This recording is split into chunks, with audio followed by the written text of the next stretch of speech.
Good morning, everybody. It is a rainy Friday morning here. I'm going to do some canning this morning. Postpone working on my room a little bit because I need to get this stuff canned. First thing I'm going to do is I'm going to make my cough syrup. So I'll show you what I've got. Okay, so I've got my tea that I made of the wild violet leaves boiling. I've got some mints here that I'm going to crush up. I've got a mixture of spearmints and peppermints. I've got some lemon juice, some local honey, and some bourbon. I got honey flavored bourbon, so we'll mix that up. Okay, so I finished melting my candies.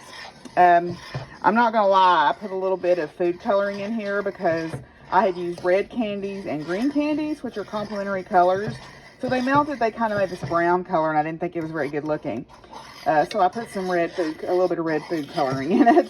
Also, I forgot that I had some mint extract up in the cabinet. So I put a shot of that in there too. This is mint extract that I had made with my own mint leaves and extracted myself with some vodka. So, yeah. So now I've got this melted down except for there's a little bit on my fork here. I'm going to add, I think it calls for, depending on the recipe, it calls for a cup of honey to a half a cup of whiskey, or a cup and a half of honey. I'm going to use a cup of honey to a half a cup of whiskey, and then I'm going to put in, I think it's a quarter cup of lemon juice, and I'm going to double it. So I'm going to use 2 cups of honey, a cup of whiskey, and a half a cup of lemon juice in this.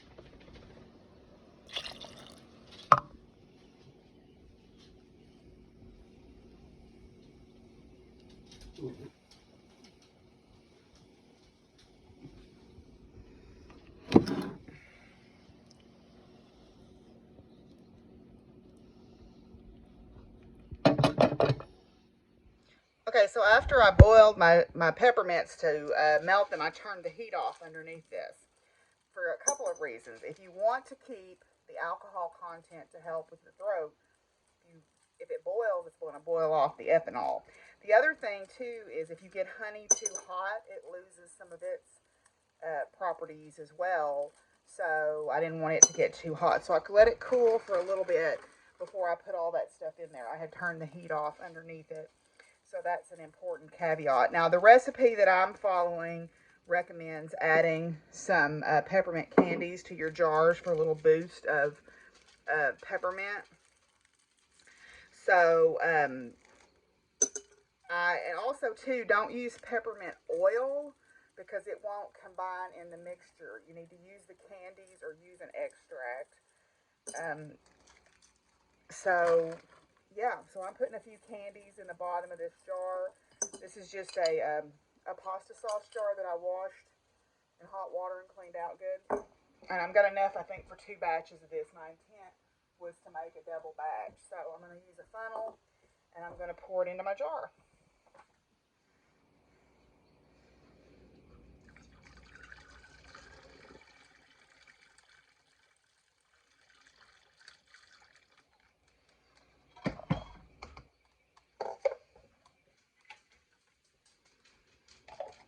So there's one jar of it.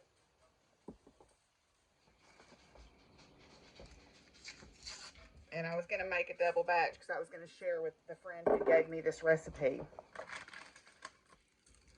Now, there's lots of different ones of these recipes out there, and they say this and that, and this one's not right, but this one is, and blah, blah, blah. You just have to find what works for you. At the end of the day, if you're sick, you need to consult a physician. But if you just have a little scratchiness to your throat, like sometimes I get when I'm going out to feed the cattle, and I get that dust from that hay in my throat or whatever, and my throat's a little bit scratchy, I think this would be a perfect solution. Because number one, I don't have to go buy anything at home, away from home. I already have all this, and I did have to buy the whiskey for this batch, but I don't have to make a special trip out to the store to get cough syrup. And there's just something very pleasing about being able to make stuff, I think. I think there's something very pleasing about that feeling of being able to make your own stuff. And you know, this is not a curative in any kind of way. It's just a way to soothe the symptoms.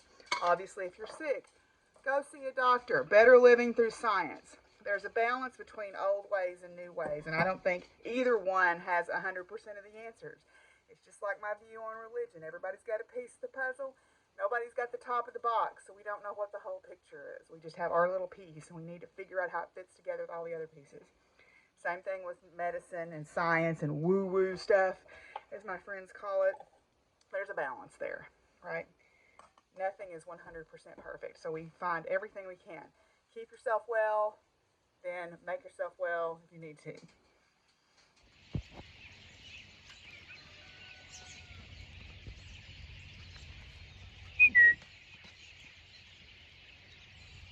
Hi, guys.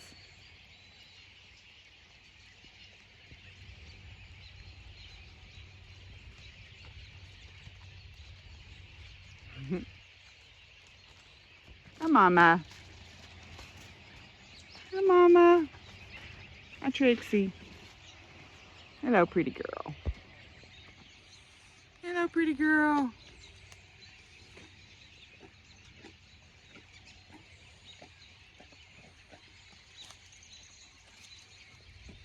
Hi, vandals.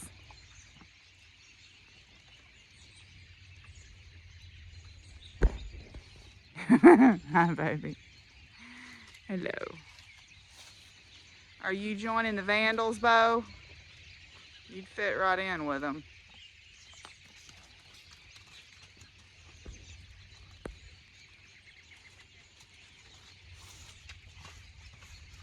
Don't crowd Mama, she'll whoop you. Well, I decided there's a break in the rain. I better get out here and put my hay out before it starts raining again. We've got a lot of rain predicted over the next 24 hours.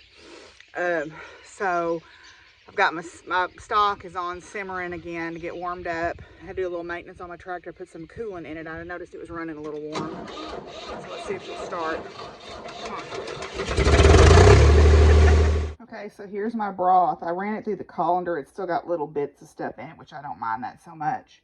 I'm cooling the solids off, and I'll probably give those to the outside cats as like a little present.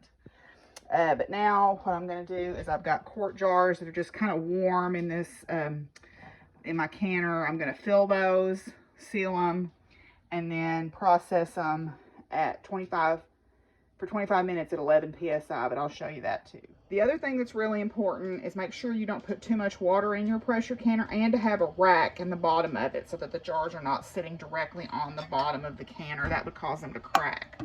So I'm going to, whoops, turn that one over.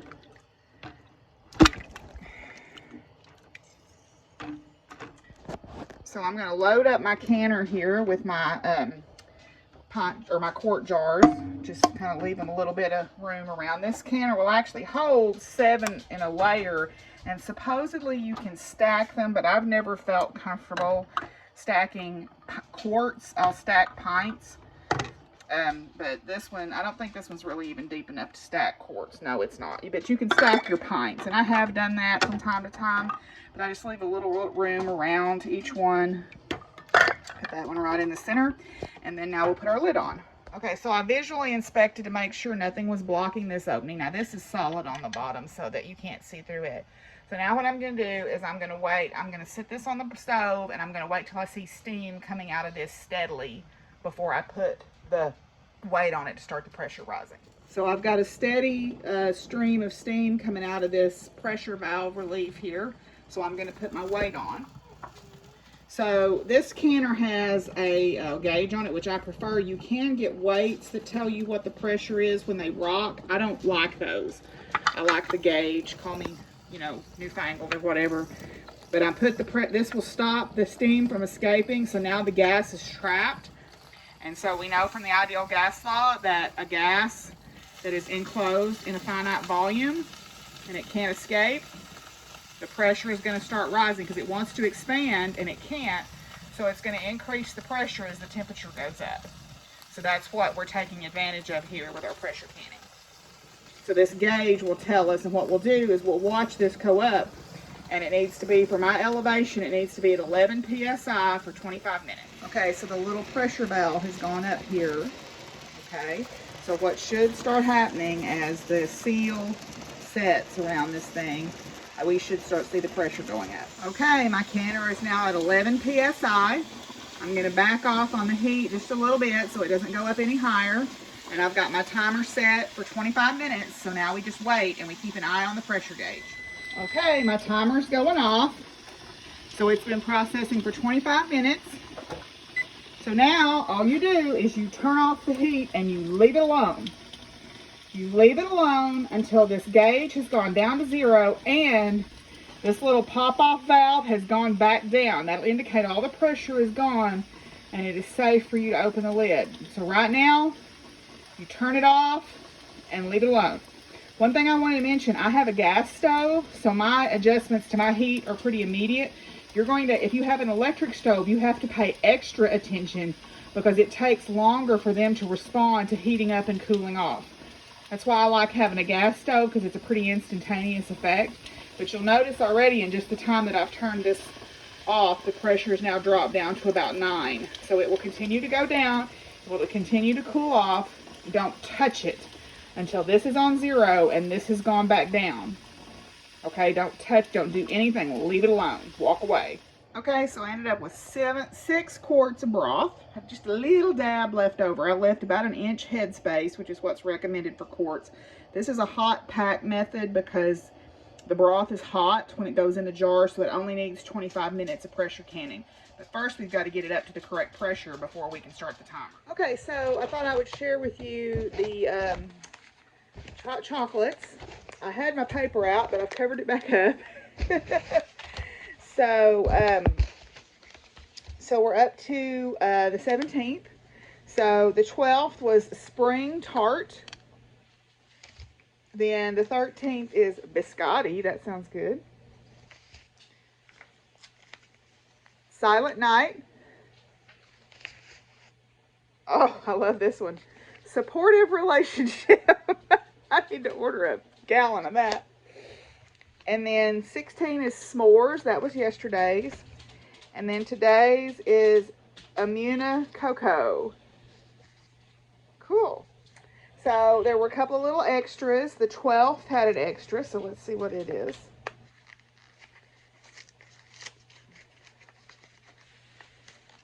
Ooh. Chocolate is my spirit guide, which is an almond oil, vodka, and cacao. Yum, yum, yum. Let's see what this says.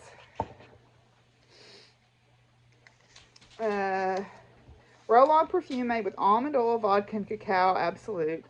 What does it smell like to you? Did you know that cacao is a tropical fruit that grows on trees? Before the beans are fermented and roasted, they smell flowery and taste a bit tart. Can you smell that in the perfume? First, it might seem more like the scent of coffee, but that lightens to more of a chocolate scent. Wait a bit, and then those heavier scents will start to dissipate, and you will notice tropical flowers, maybe a bit of gardenia or vanilla. Isn't it a complex scent? So that's really cool. Very, very cool. All right, I'm excited about that. That smells yummy, yummy. Okay, and then the 16th had a special treat. Let's see what it was. Hi. My friend Raina gave me a 14-day trial of masterclass, so while I'm waiting on my thing to go down, Ooh, it's marshmallows for our cocoa. They sent us marshmallows. See? Yum, yum, yum. All right, so, okay. So that's my cocoa. I'm all caught up on that. So we'll go grab the stitchy box and do it. Okay, so I went and got my stitchy box. It feels like floss, so we'll see what's going on here.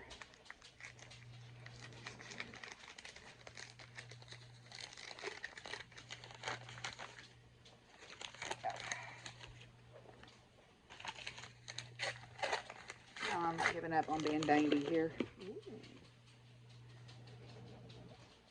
Christmas Wreath Gloriana Silk colorway, one-of-a-kind colorway, approximately 4 yards of 12-ply silk. It's a beautiful dark green. So, a fabulous Christmas green to add to your stitching palette. So, look at that. That's really beautiful. There's some real subtle variegation in it, too. Boy, it's pretty. Very cool. So, I'm getting all stocked up on fancy stuff. So, that's nice. So, I'm going to put my hot chocolates up. I'm going to put my floss away. And we're still waiting on this to go back down to 0. But then the next thing we're going to do is these chili beans. So, it'll be kind of a similar process, except I'm going to parboil the chili beans for a little bit, so I'll go through that when I get to it. Okay, my pressure gauge has gone to 0. My little dropper has come down. Now, there still may be some hot steam in this, so when I open it, I'm going to open it and I'm going to lift the lid away from me, so if there's any steam, it'll be pushed away from my face. So I'm going to unlock my lid, take this off, and then I'm going to lift the lid up and away like that. And see how that hot steam is being pushed away from my face, and I don't get a face full of it. Alright, so now these jars are still hot. They're still boiling. So I'm going to set my lid down. And then I've got a jar puller, and I've got a towel laid out right here. And I'm going to lift my jars out and sit them on the towel. And I'm going to let them sit for 24 hours to cool. So,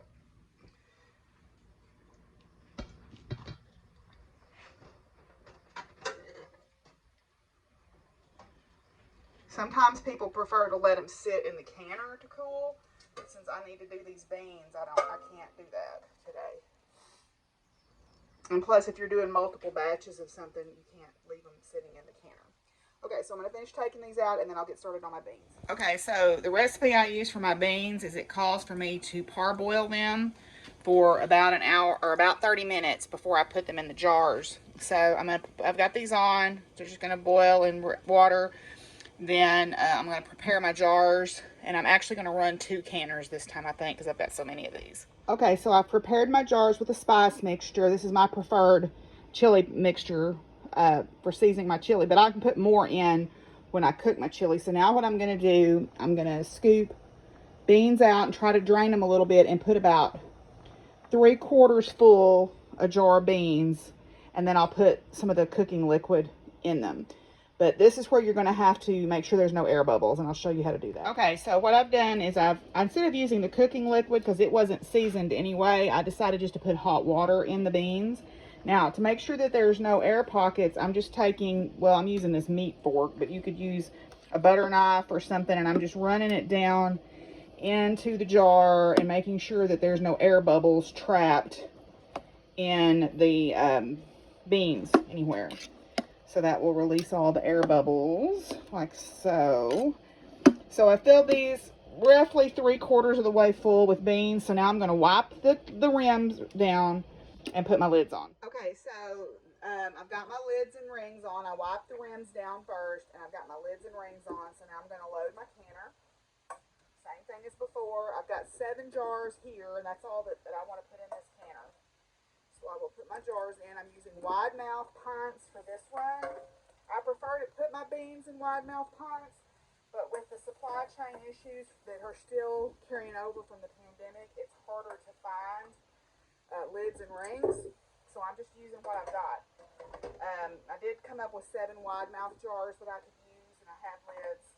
So I've got my canner loaded. I'm going to do the same thing like I did with the broth, except these have to process for 90 minutes because they're considered a raw pack. Even though I cooked them for 30 minutes, they were nowhere near done. So I'm going to do the same thing that I did. I've got the lid on. I'm going to turn, the heat's turned up. I'm going to wait till I've got steam coming out over here, and then I'll put the weight on, and I'll start watching the pressure. In the meantime, while I'm waiting on that to boil, I'm going to prep my next round of jars because I still have some beans here. I've got another canner, and we'll use it. And I'm going to reserve some beans because I want to make chili this weekend. So I'm going to reserve some of the beans and not worry about canning them. I know it looks scary, but that's what it's supposed to be doing. It still hasn't started building up pressure because that has to come up on its own just like it did. And now it'll start building up pressure. Okay, so I've got both my canners on. This one is ahead of this one. So when I start the timer on this one on the stove, when I get this one up to pressure, I'll start a timer on my phone for it. So there's 7 jars in each one. Or no, there's 6 jars in this one and 7 jars in that one. So yeah, I'm just waiting on these to, this one hasn't started boiling yet, but this one is now coming up to pressure. So you can see there, it's starting to rise. This one is actually the one that I refurbished that was my mother's. So I put a new seal on it, put a new pressure valve, put a new pop-off valve on it. So, and I got a new weight. This is a 15-pound weight, so that when if I were to walk away from this or not be paying attention, at 15 pounds, this will start to rock and make a noise to get my attention. Okay. Now, when I'm doing this, yes, I can go to the bathroom or go let the dogs out. But if I let the dogs out, I have to come right back because I really have to pay attention, especially on these longer runs, monitoring the temperature. I'll just sit in here and knit or work on something in the kitchen while I'm waiting on these. One thing that's worth doing is signing up for some of these newsletters. The Grainline Studios newsletter that just came out had a ton of free patterns in it for ornaments and an apron and a t-shirt and pattern weights. They're all free if you're a newsletter subscriber, so you should go check out Grainline Studio for sure. Their hemlock tea you saw in my sewing video if you watched it. Well, it needs a good block. Oh, I'm standing in a bad place for the light, aren't I? It needs a good block, but I've bound off my Look at My Holes sweater here. I left the ends still to trim after I block it, but yay, I knit it exactly as the pattern called. I knit the 3X for a little extra positive ease. This is BFL, that's Matter Dyed by Maria from Ninja Chickens, and the pattern is by James Watts. It's very super size inclusive. It's a cute little cropped sweater, super easy. Be a great beginner sweater, I think. So yay, it's finished. And my pressure canners have depressurized, so let's pull those beans out. Okay, so both my canners have depressurized. This was the first one to finish, so I'm going to open it first. Again, when I undo it, I'm going to hold the lid away so any residual steam doesn't come up in my face. And then I'm going to sit the lid over there to the side. And let's see what we got here.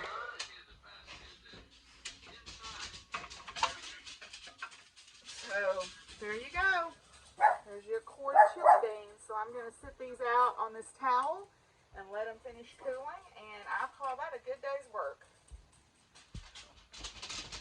Okay, so here's today's efforts. There's 13 quarts of chili beans, 6 quarts of broth, and 2 batches of sore throat tonic.